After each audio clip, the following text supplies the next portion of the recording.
pour obtenir ces papillons-là. En fait, les papillons, nous, on les reçoit de différents pays au travers le monde. Par exemple, au Costa Rica, aux Philippines, en Malaisie, en Amérique du Sud aussi, Papouasie, Nouvelle-Guinée.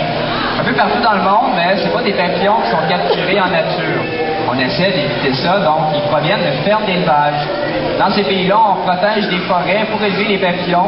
Ça va permettre à des gens de travailler, d'avoir un revenu, de nourrir leur famille, tout simplement. C'est souvent des régions qui sont... Il y en a quelques-uns ici, qui sont pas mal tous accrochés en haut. Il y en a beaucoup.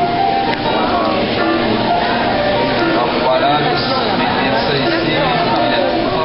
Oh, il y en a qui sont sauvés. Il faut dire que ces papillons-là, ça fait pas longtemps qu'ils sont sortis. Certains ont peut-être un petit peu de difficulté à voler parce qu'ils n'ont pas eu le temps peut-être de sécher leurs ailes complètement. C'est pour ça que je vais prendre la petite plante qui est juste ici. Je vais les déposer délicatement sur la plante. Et en même temps, je vais les manipuler, comme je vous disais. Je vais vous expliquer toutes sortes de choses sur ces papillons. C'est sauvé, mais c'est pas grave. Il y en a un autre juste à côté. C'est beaucoup plus mince. Je vais les mettre doucement sur la plante. C'est des gens qui veulent prendre des photos, ça va être parfait. Je vais la mettre juste à côté. Juste après. Ces papillons-là, on les appelle les troïdés. Ils font partie d'un groupe qu'on appelle les ornithoptères. Ornitho, ça veut dire oiseau. Et pteros en grec, ça veut dire des ailes. Donc, c'est les papillons aux ailes d'oiseaux. Certains sont immenses, les plus gros papillons de jour font partie de ce groupe-là. Et ceux-ci viennent de Papouasie, Nouvelle-Guinée. Et à une certaine époque, on les ailes d'oiseaux. Ouais, on va faire attention à lui.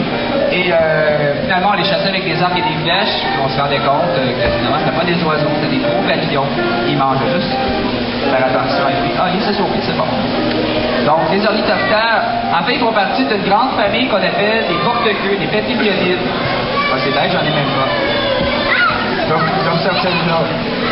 Il y en a un autre ici. Alors, je vous ai montré. Si vous voyez ici, il y a comme des petites pinces au bout.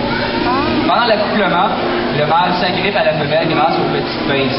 Donc, c'est comme ça qu'on peut reconnaître le mâle de la femelle. Pour les gros papillons comme lui, ça va bien, mais les petits, c'est difficile, ça prend un microscope des fois.